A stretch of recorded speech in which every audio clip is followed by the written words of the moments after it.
Good morning, Porch Chronicles. How y'all doing out there? So, I've been waiting for a text from my son all weekend. He been in Tennessee with his people, the Holloways. It's on a Holloway because I still have my late husband's name. And he said he had a wonderful time this weekend. He got to see his grandfather and his aunties, his natural grandfather. If his natural grandfather don't look like my late husband, I don't know who do. Oh my God, Josh look like his daddy. So, he was just texting me because he at work, honey. He said he needed this weekend. He had a wonderful time, blah, blah, blah. I'm so proud of my son. He has come so far.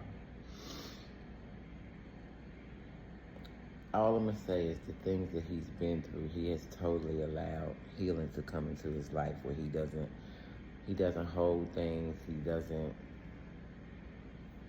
doesn't allow his past to predict his present, which means he won't let it predict his future. But it was a wild weekend this weekend. I took my little lady out, Miss Freddie. My girlfriend had a real big issue in her life, and I had to be there for her. I have to be there for her because she's the only person I can call right now. Like, if I get real overwhelmed, real overwhelmed like I used to, because I have a hard time with talking about my feelings. If I get in my feelings real bad, I have to call her, because we both in therapy, so we know how to handle each other. She know how hard it is for me to actually feel a whole lot and have to deal with it, so I had to call her to cry about it. And she has to do the same thing with me because we are totally opposite. I used to be the one that could argue. Now I don't argue no more. And she used to be the one that never, ever argued. And now she has to argue now because she has to let her voice be heard. My voice was always heard in the argument, but now I'm much more powerful in my silence.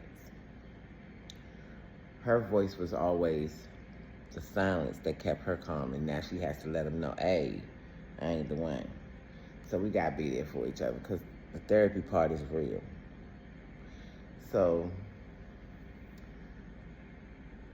then my son was in Tennessee with his people, so I knew he hadn't seen his grandfather in, I couldn't even tell you, I don't think he could. So that was a really good thing because they all got together this weekend. Because he got a small family. My son is the only grandchild. And he's the only, and he don't have no kids. So, yeah, they got real small. The Holloways is little. There's not too many of them.